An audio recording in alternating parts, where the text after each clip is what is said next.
And hyogushi make effective use of the outstanding characteristics of Japanese paper.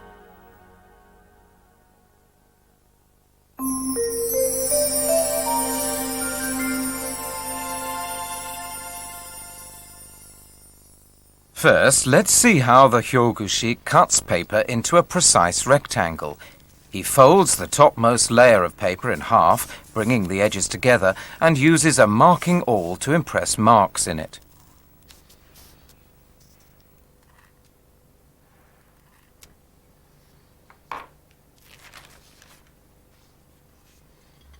Next, he lines the ruler up to the marks.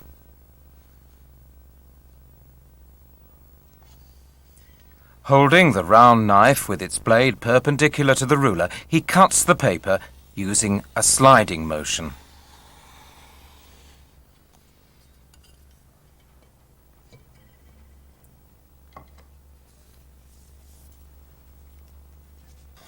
Now he cuts the opposite side along the marks.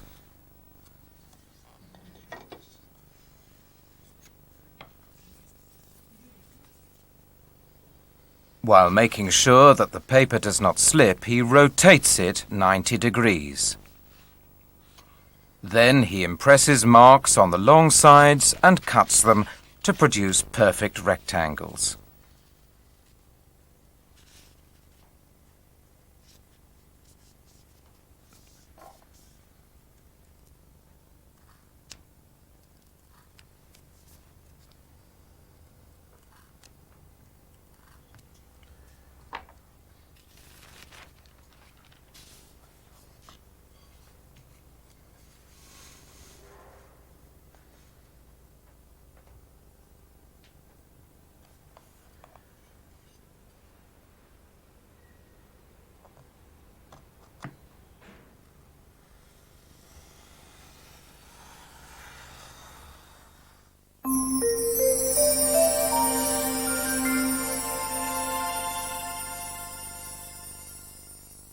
Blade cut joints are the most common method for joining two sheets of paper with paste. If you roll up a sheaf of paper, then release it while holding on to one end, the sheets of paper will slip so that their edges are about 2 millimeters apart. The hyogushi uses his noribake, or paste brush, to apply an even coat of paste, about this thick, to the overlapping edges.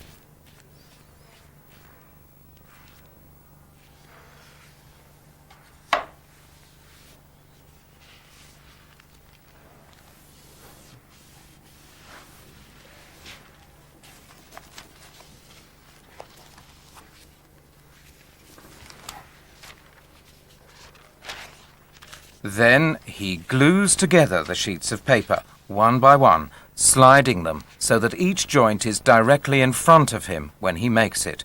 The overlap is the width of the paste.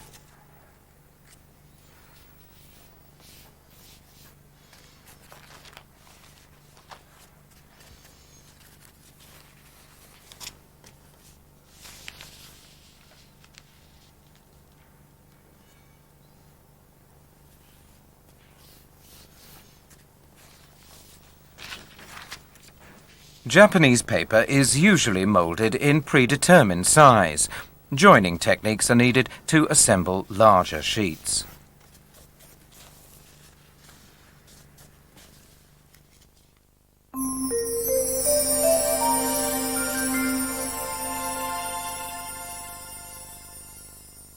The hyogushi uses water cut as well as blade cut joints. The first step is to impress marks to guide the cutting.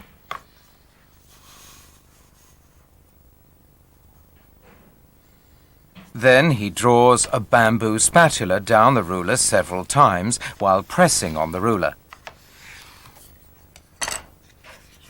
Next, using a slightly damp noribake, he draws a damp line along the ruler.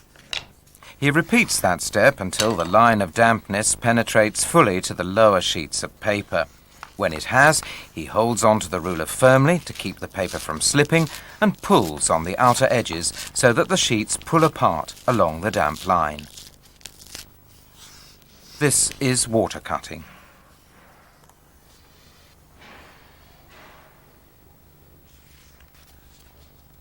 Next, he overlaps 2 sheets of the watercut paper evenly so that about half the length of the fibres at the cut overlap. Watery paste, which is thinner than the paste used with blade cut joints, is applied evenly where the fibres overlap. You must take care not to apply too much paste or let the watercut area become too damp.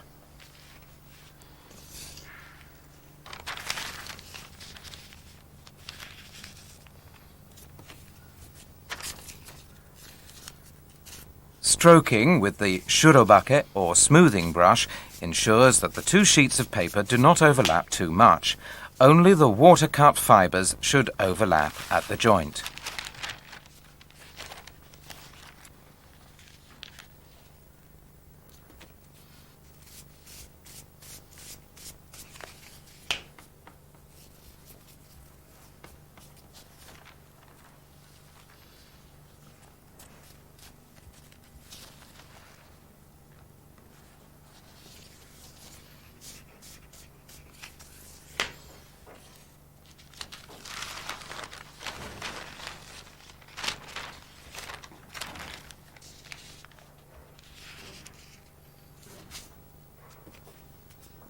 These are the basic techniques.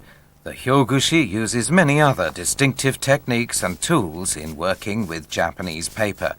We will see them in action in the restoration of a hanging scroll.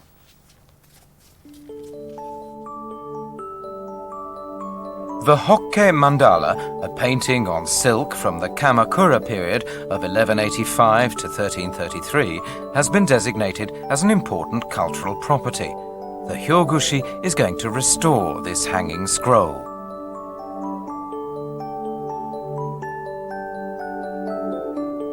In disassembling the scroll, his procedure is to cut off the painting itself from the mounting.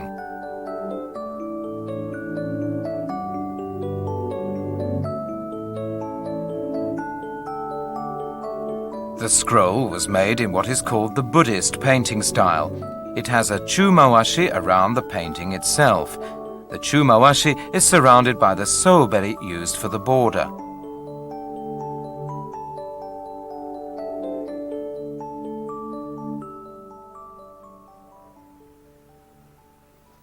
The restoration process will take half a year. To make sure that none of the paint flakes off during that period, the paint is first consolidated by applying animal glue.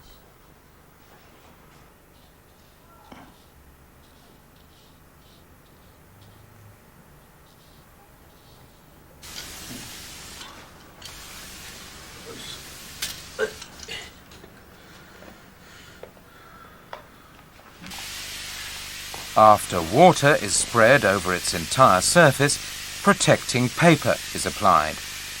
Paintings in need of repair often have many flaws and tears, and it's risky to handle them after their backing paper has been removed. That is why protecting paper is applied with water.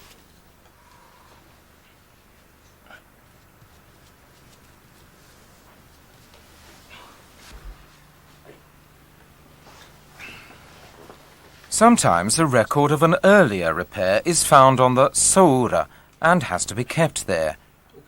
This note is evidence that the scroll was restored in the 14th year of Genroku, which was in the early Edo period about 300 years ago.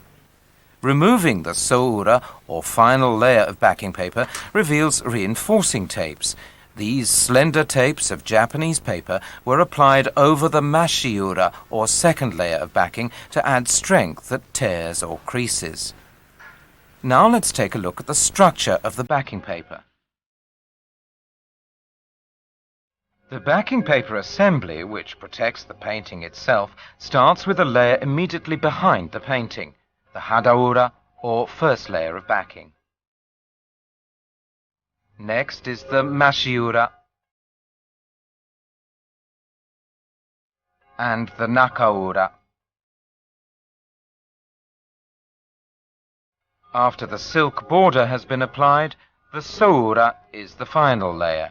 At least 4 backing layers are used on a hanging scroll the size of the Hokke mandala.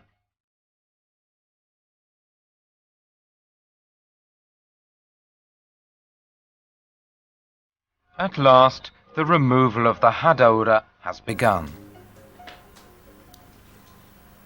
Since the hadaura is directly glued to the painting, it is peeled off very cautiously while referring to X-ray photographs and making other checks to ensure that the painting is not damaged in the process.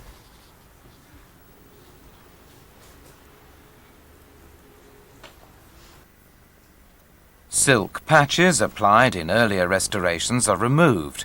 Even the tiniest scraps of the previous patches are preserved to provide a record for later restoration.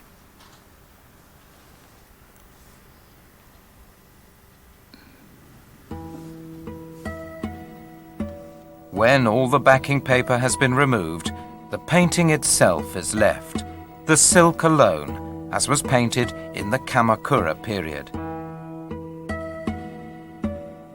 Next, new patching silk is applied where there are holes in the painting.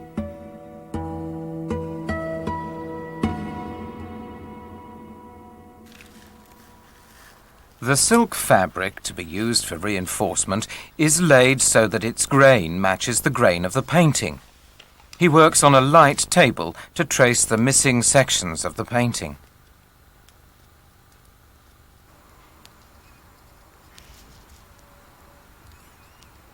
The patches should be no stronger than the original silk of the painting woven centuries ago. Thus, electron beam radiation is used to deteriorate the silk for the patches.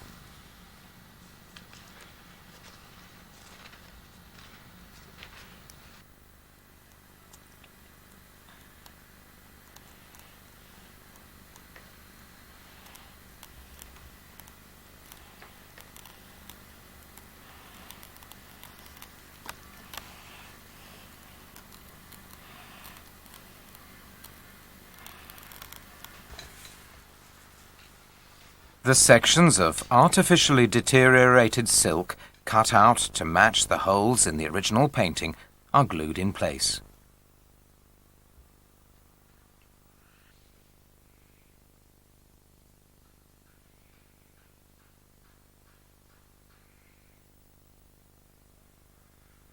Thin paper applied as a backing for the silk patches is then removed.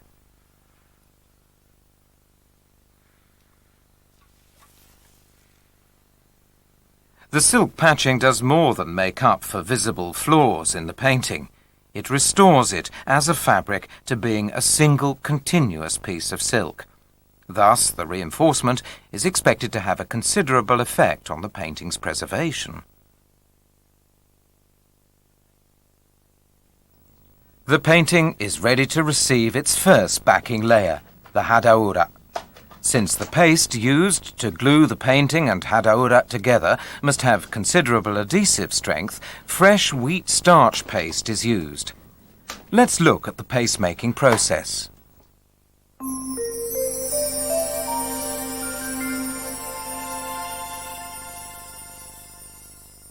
To 300 cubic centimeters of wheat starch powder, 900 cubic centimeters of water are added. That is a 1:3 ratio of wheat starch powder to water.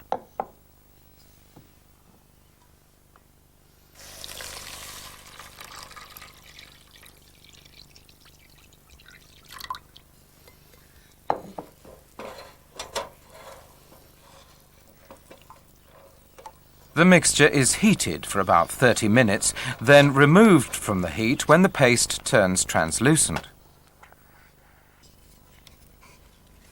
To strain out any lumps, the paste is heaped on a sieve and pressed through it with a spatula.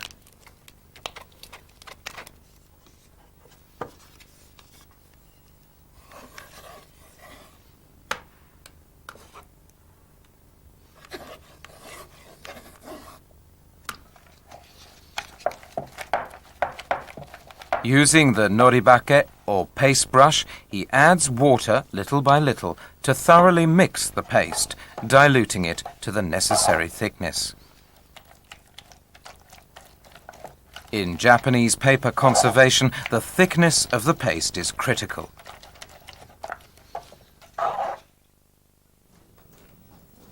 In gluing the hadaura backing layer to a painting on silk, rather thick paste is used.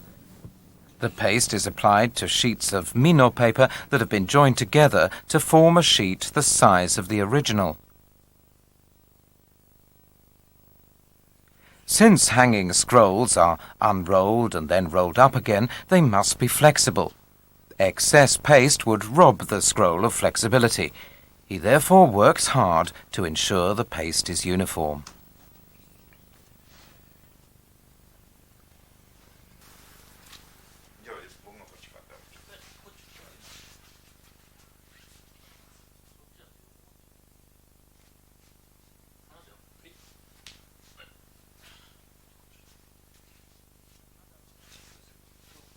The hadaura is a particularly critical backing paper since it is glued directly to the painting itself, so application proceeds very cautiously.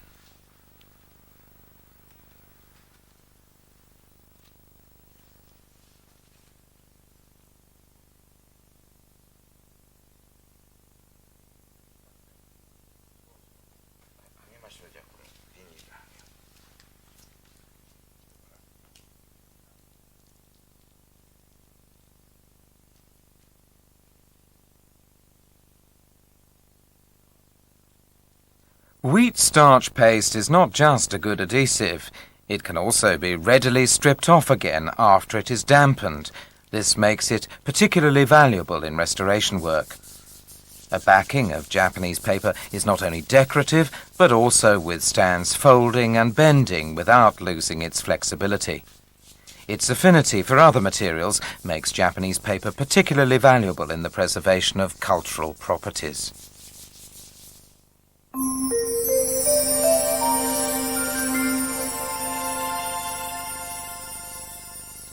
Let's take a look at the usual method for applying the backing paper. The painting itself is laid over the protecting paper and thoroughly dampened.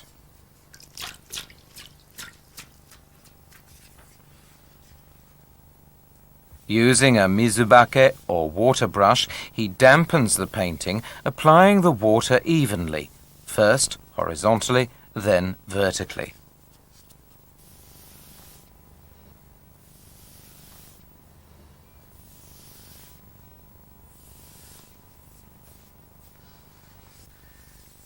Spraying the painting is also an acceptable way to dampen it.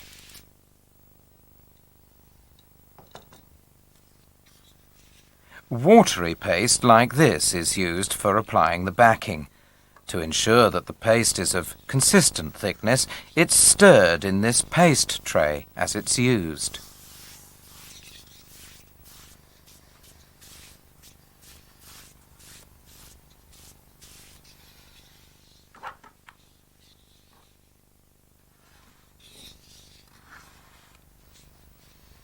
He applies the paste evenly, taking care not to damage the backing paper.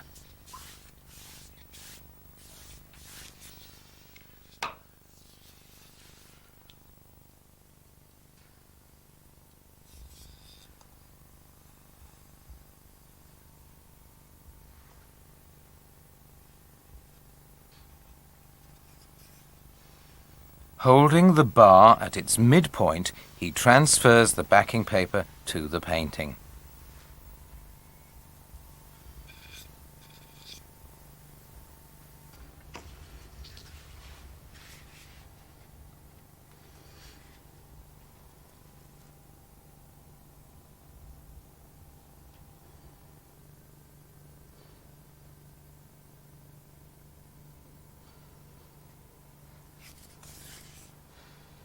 Smoothing it with the shurobake or smoothing brush, he sets the backing paper with no wrinkles.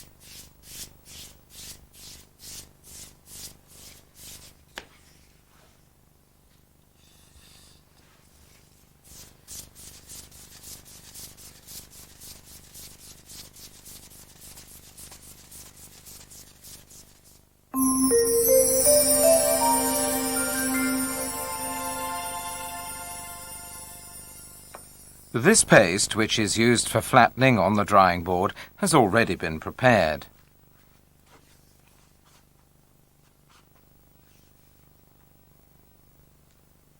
A half-inch width of paste is applied along the edges of the backing paper, where they protrude beyond the painting.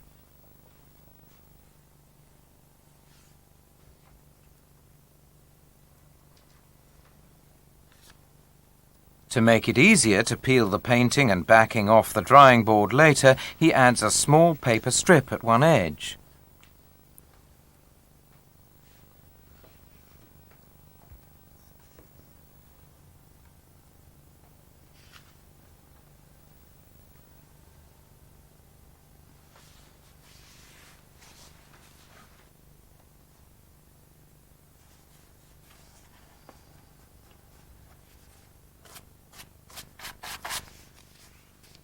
He glues the painting tautly to the drying board by stroking it with his brush only at its edges where he applied the paste.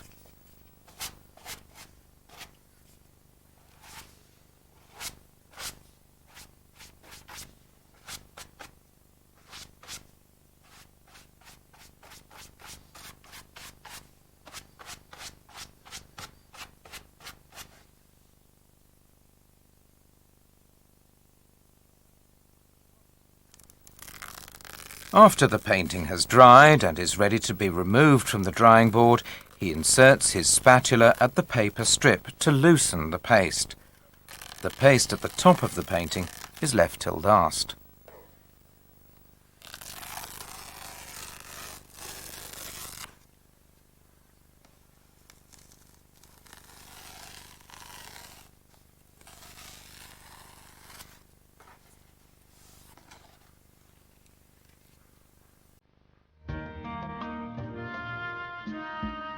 This is the hillside town of Yoshino in Nara Prefecture. The handmade paper-making tradition is rare now, but it's still practiced here.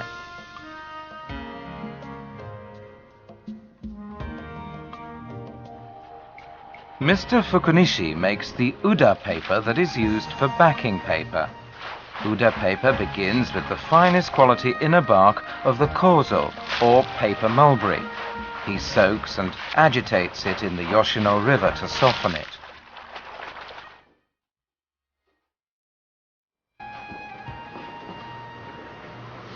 Next, he boils the kozo fibers in a huge pot of lye made from wood ash. Even today, almost no artificial chemicals are used in producing good quality Uda paper. The kozo bark, having been boiled for several hours in the lye pot, is set out to cool. Then he beats it with wooden mallets until the fibers separate.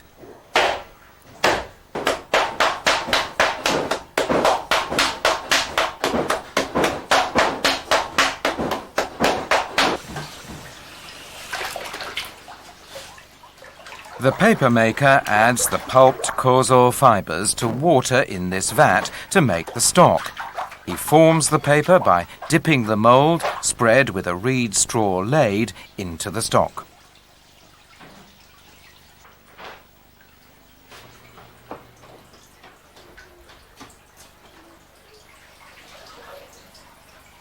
The kozo fiber sheets he has moulded are stacked, and then the water is squeezed out.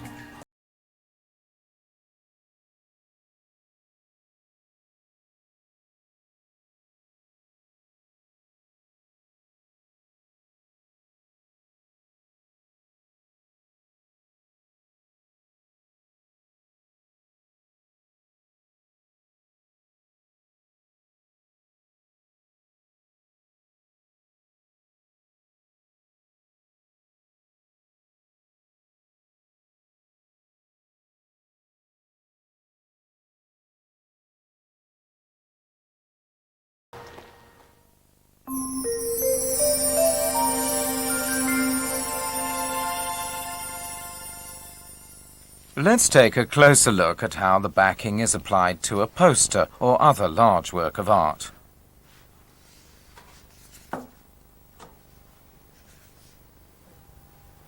The margin, a narrow strip about 4.5 centimeters wide, will be applied around the edge of the painting. The kiritsugibake, or assembling brush, is used to apply paste to one watercut edge of the margin.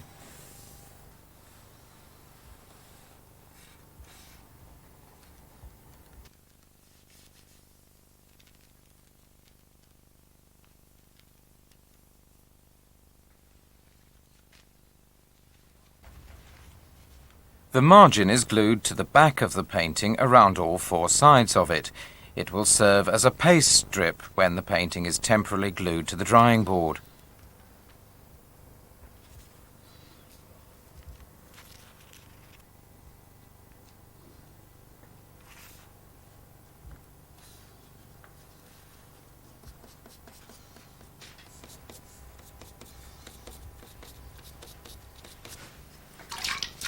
Before the backing is applied, the painting is dampened.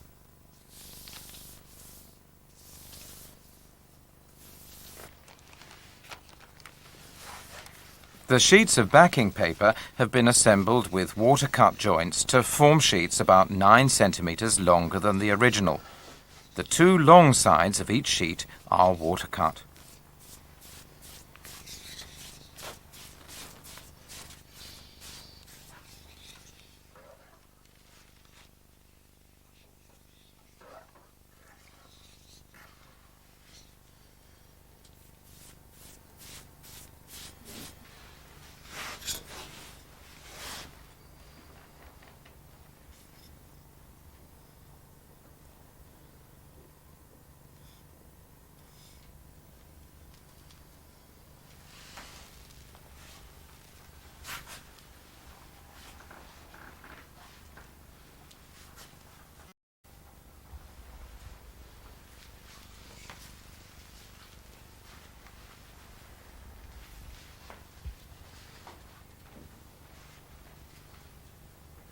The first sheet of backing paper is carefully set at a pre-marked position and glued in place while he strokes it with the brush.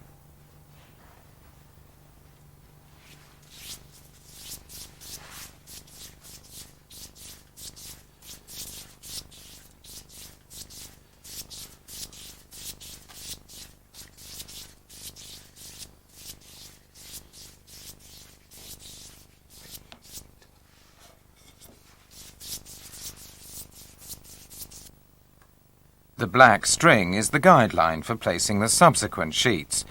The backing is formed by this overlapping series of sheets with watercut joints.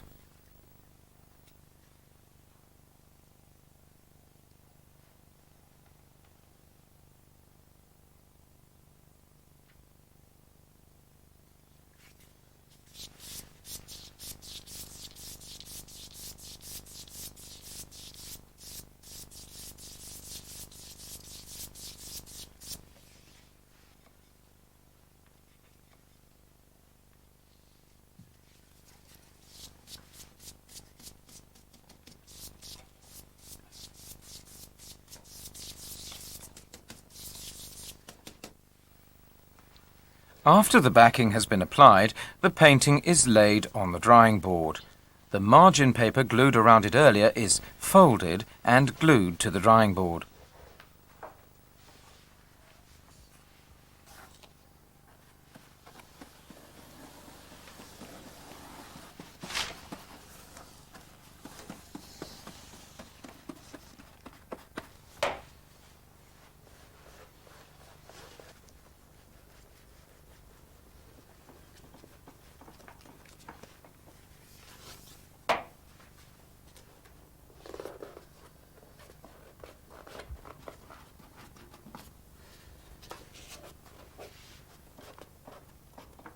He brushes only the margin to which the paste has been applied to make sure that the centre of the painting itself will not stick tightly to the drying board.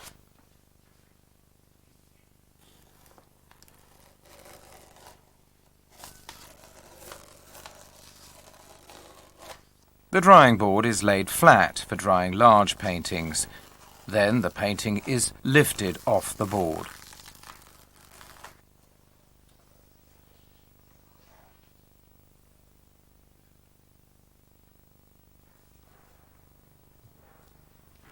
All but about 1.5 centimetres of the margin, which was used as a paste strip, is cut off.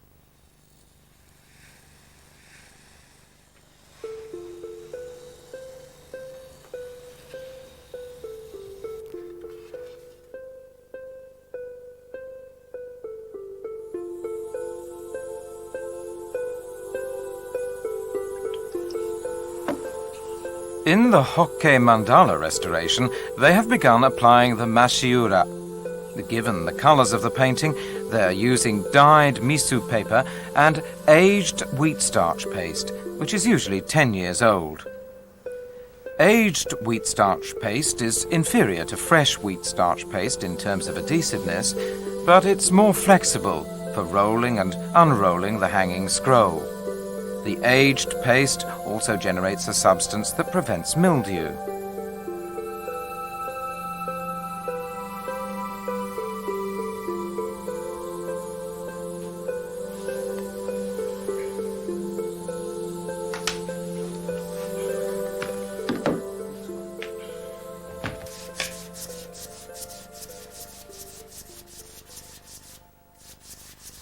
Pounding with the uchibake, or pounding brush, until the fibres stand up on the surface of the paper augments the paste's adhesive qualities and produces a more supple, tough mounting.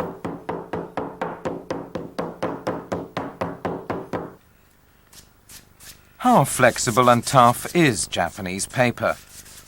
Let's look at an artifact from the past.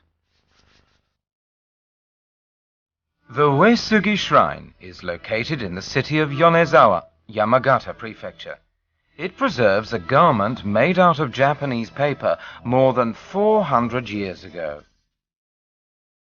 This war coat is said to have been worn in battle by Uesugi Kenshin, a famous 16th century general.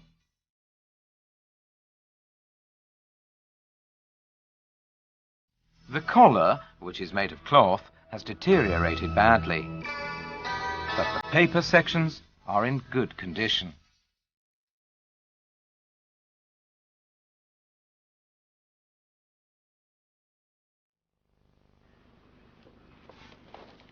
The work of reinforcing creases that have occurred in the original begins with rolling the original up little by little and making marks at the creases.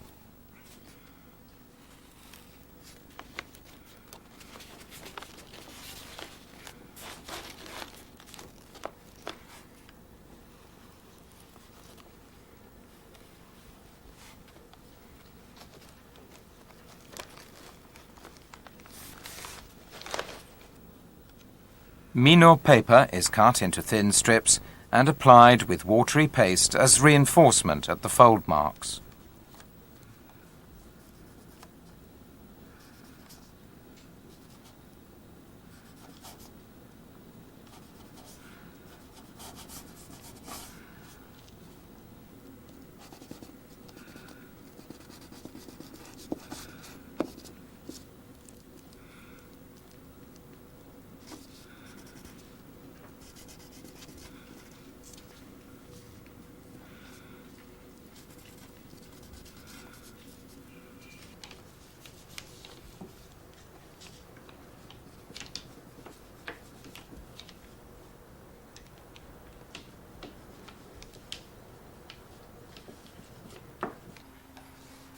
Now the assembling starts. In this stage, border silk is applied to the original's edges to protect it and make it a more decorative scroll. Backings have already been applied to the silk for the borders, and the pieces have dried flat on the drying boards. Now they're cut to the right dimensions.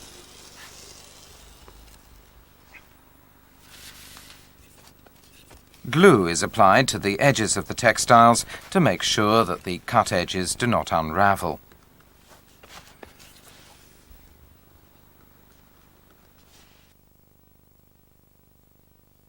The original is removed from the drying board.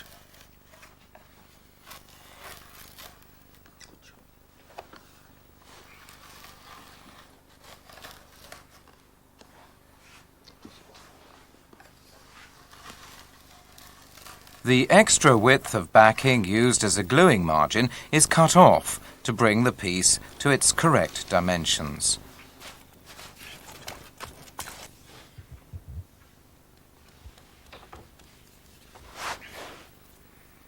Kosuji, narrow silk strips, are applied from the underside of the original.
About 5 months have passed since the work of disassembling the scroll began. Many of the Hyogu techniques used during that process can also be adapted to use with artifacts made of Western paper. Let's look at some of them.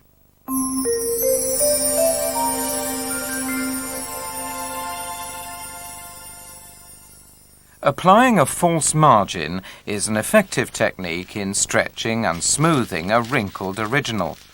Margins of thin Mino paper are cut into 15 centimeter or wider width, then crumpled and wrinkled. An edge of the false margin was water cut. Now paste is applied to that edge.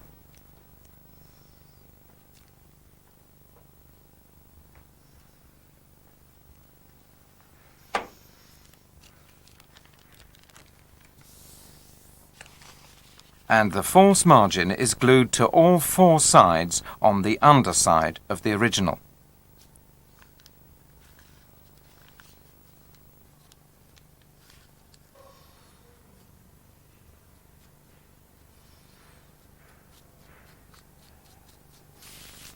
The original and the false margin are thoroughly dampened before the piece is placed on the drying board.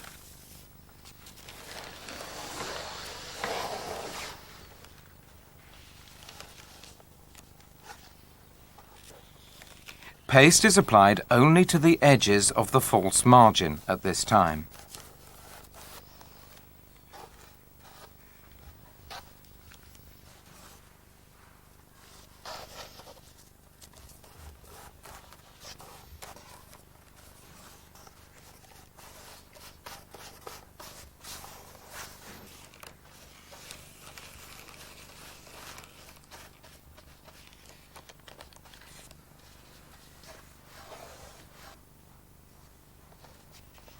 The tension is applied first from one side and then another to stick the piece tightly to the drying board.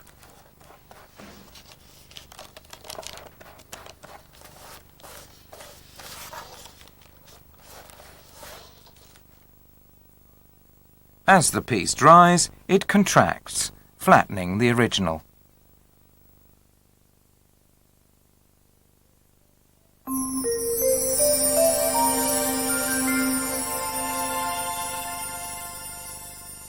When an irregular-sized original is to be mounted, inlaid false margins are used. A transparent film is placed over the original. A sheet of Japanese paper goes on over the film, and the shape of the original is traced onto the Japanese paper. In tracing, lines are drawn 3 millimeters to the inside of the edges of the original.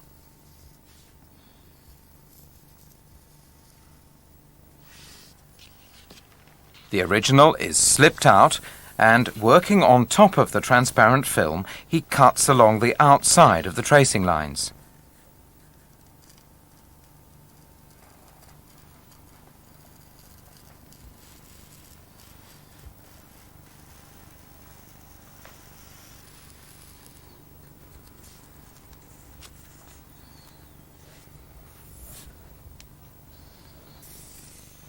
He checks whether the cutout matches the shape of the original, then frays the fibres along the edges of the Japanese paper cutout.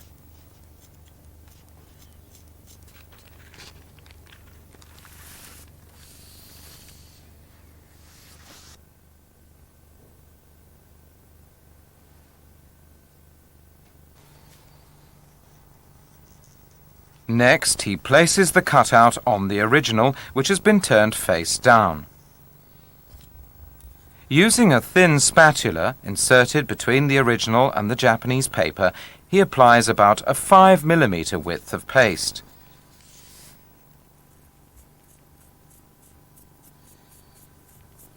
The pasting proceeds little by little, first on one side and then on the opposite side.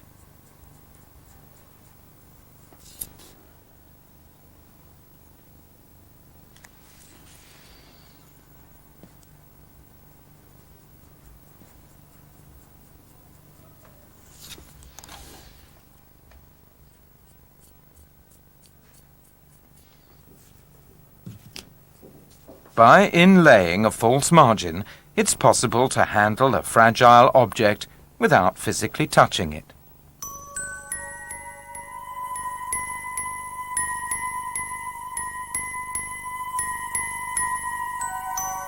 Toning is the next phase in the restoration process. In principle, works classified as cultural properties are not retouched during restoration. Toning with the ground colour of the original is, however, a fundamental technique effective in reintegrating the painting.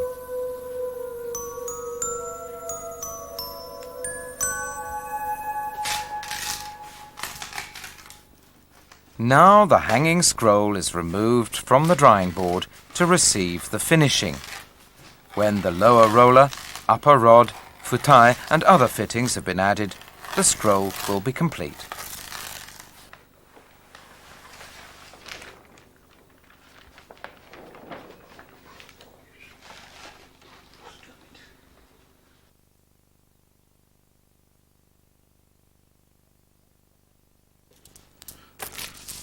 To make the hanging scroll supple, its reverse side is smoothed with strings of glass beads.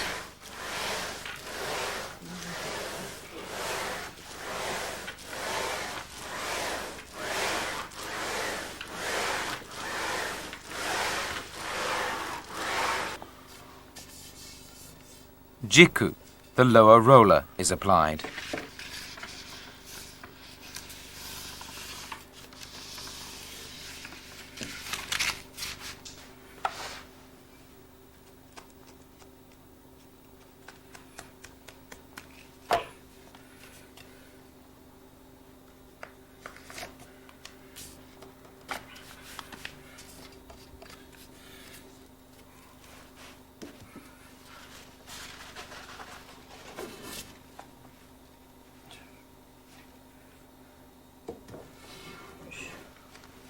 Then hasso, the upper rod.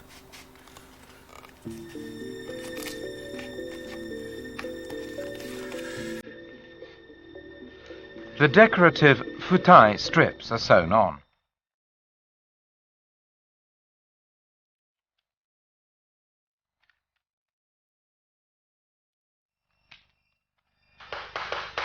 Kan, metal rings, are hammered on.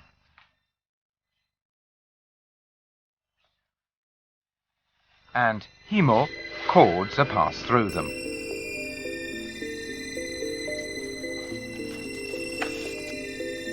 After about 6 months, the restoration of this important cultural property, the Hokke mandala, is complete. The restoration process used techniques and tools developed over many centuries. This scroll, painted in the Kamakura period and preserved over the centuries, is a witness to history, an artifact of great cultural significance. Now, with new life breathed into it, it is ready to live on for future generations.